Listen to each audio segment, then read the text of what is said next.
Hey everybody, welcome back to my channel. So today I'm going to be giving my mid-clinical update.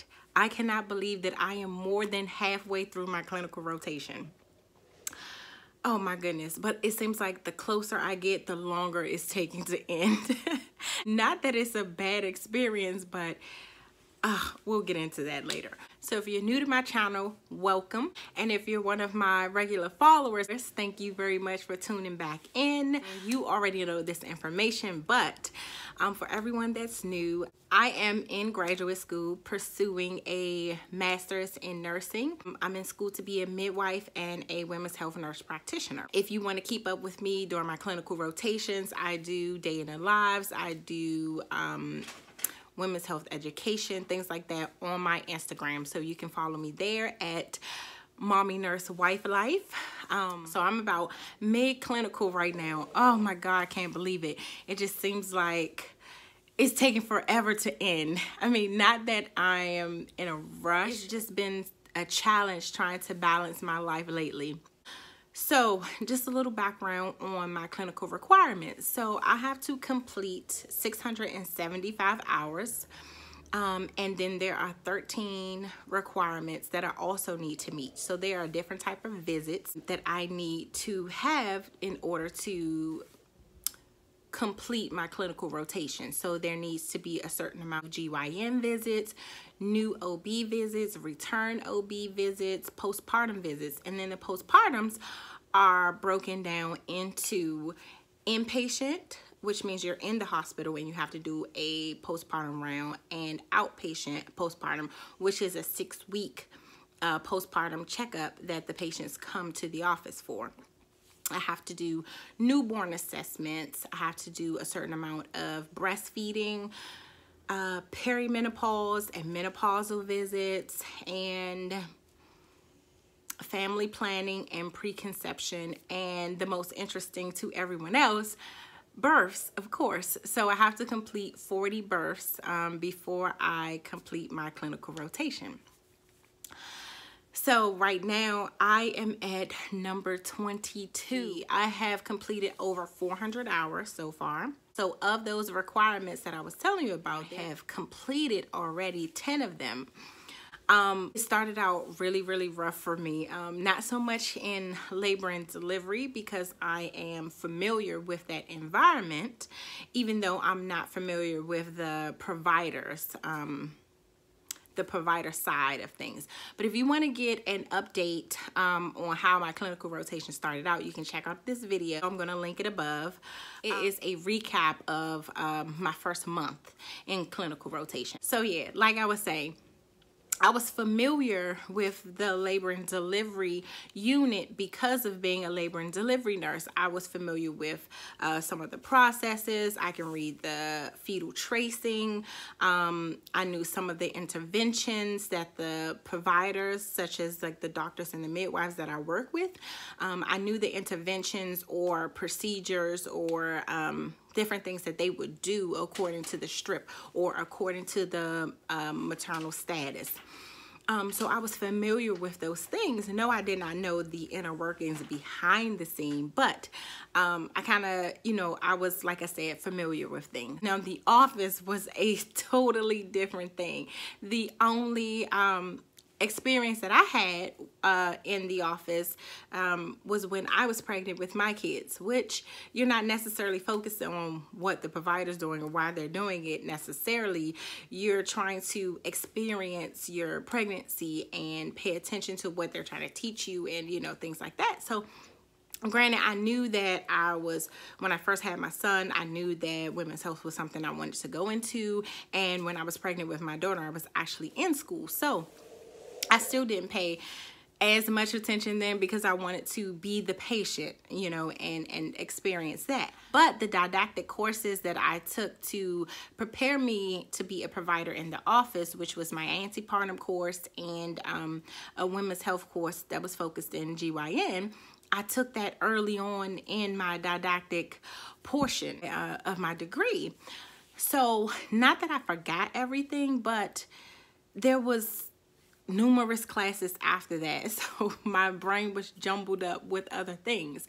So it was hard to recall some of that information. And to be totally honest, like I left some clinical days feeling like a total and complete idiot. I mean, in the beginning, I would kind of just stand there a little bit because I wanted to listen to the way that my preceptors spoke to the patients. Not that I didn't know the correct terminology to use, but sometimes you don't know the words that you want to say, because in school you learn the correct terminology and things like that, but you don't necessarily learn how to build this relationship or how to make these patients feel comfortable and confident and involved in their care. So by listening to my preceptor and the way that they explained, the way that they spoke, just their whole demeanor and body language and all of that, really helped me to learn how I wanted to interact with my patients. So I have about I want to say 6 preceptors that I rotate through, and they are all amazing. I would say that I learned so much from each one of them, and I pulled things from each one of them. For instance, I have one preceptor who her interpersonal skills and bedside manner is amazing. The relationship that she has with her patient, I definitely want to achieve that. That is the type of relationships that I want with my patients.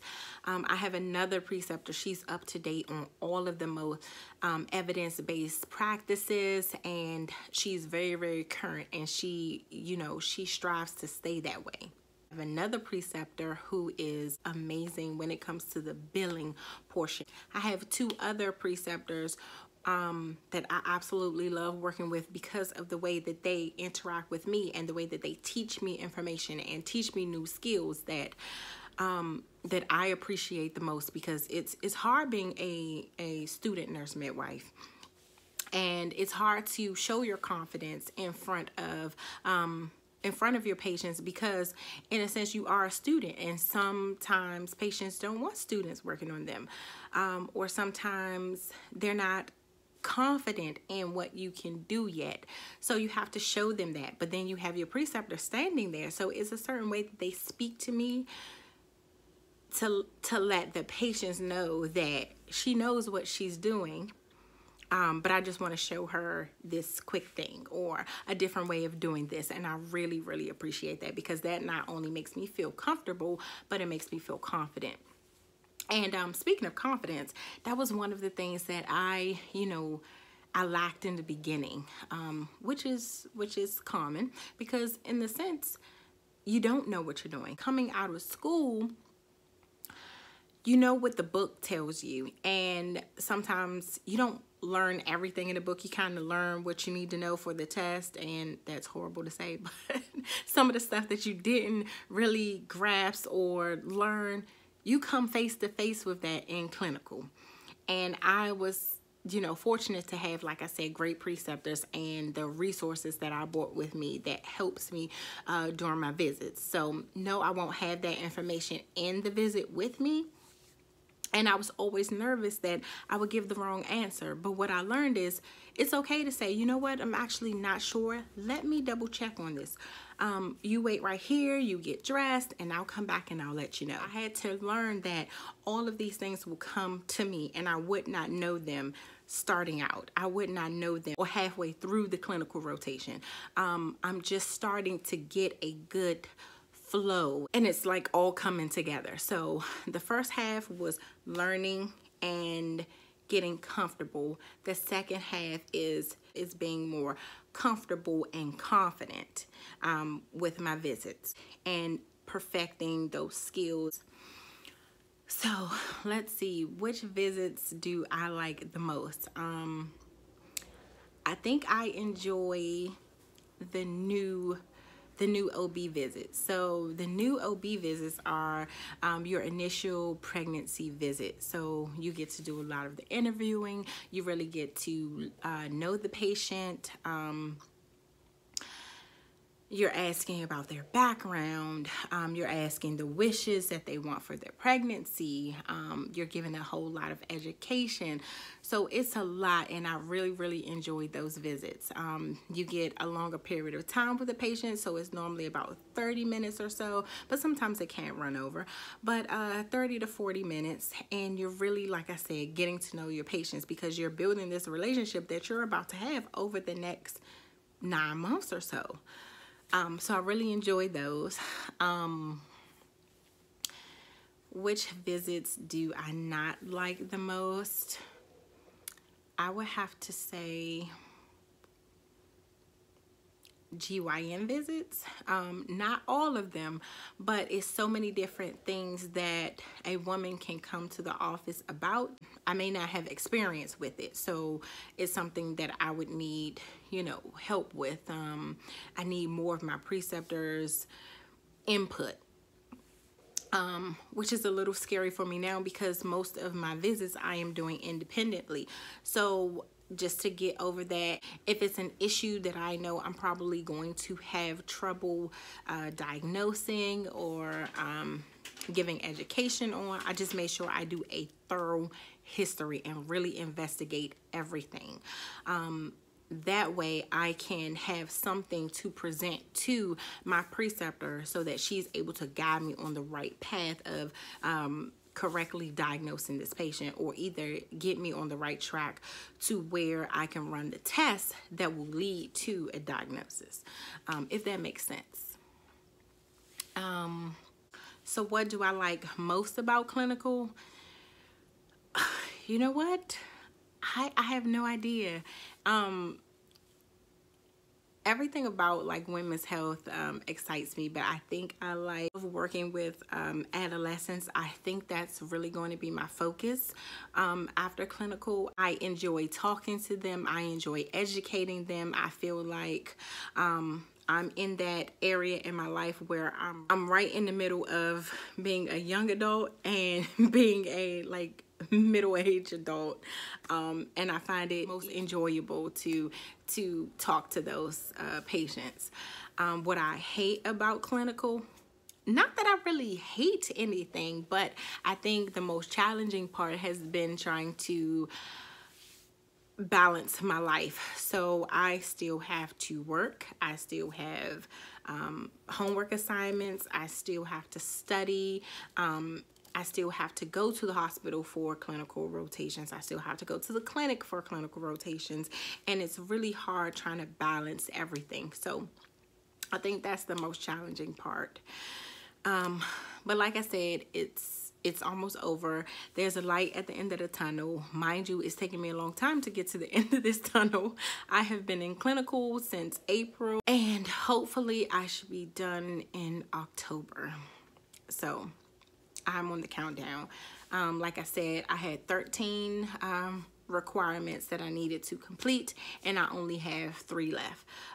So I have about 50 return OB visits, which means these are prenatal appointments that that the patient keeps coming back for throughout their pregnancy.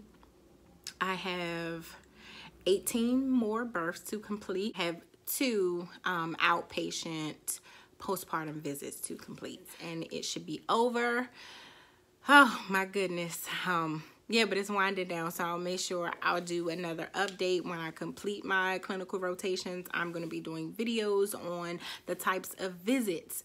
I'm also going to do a video like a typical day in the office or a typical day on the unit on labor and delivery. So stay tuned for those. Follow me on my Instagram, Mommy Nurse Wife Life. I post Insta stories during my day while I'm at clinical. I post women's health educational type of posts. So if you're interested in seeing those, like I said, follow me there. And also don't forget to check out my website, Mommy Nurse Wife Life, and comment below and just let me know what types of videos you guys would like to see. I'm about to start doing study with me's because I need to get ready for my board exam. So Thank you for tuning in, and don't forget to hit the subscribe button below and hit the notification bell so that you know when I upload my next video. So I'll see you soon, and bye.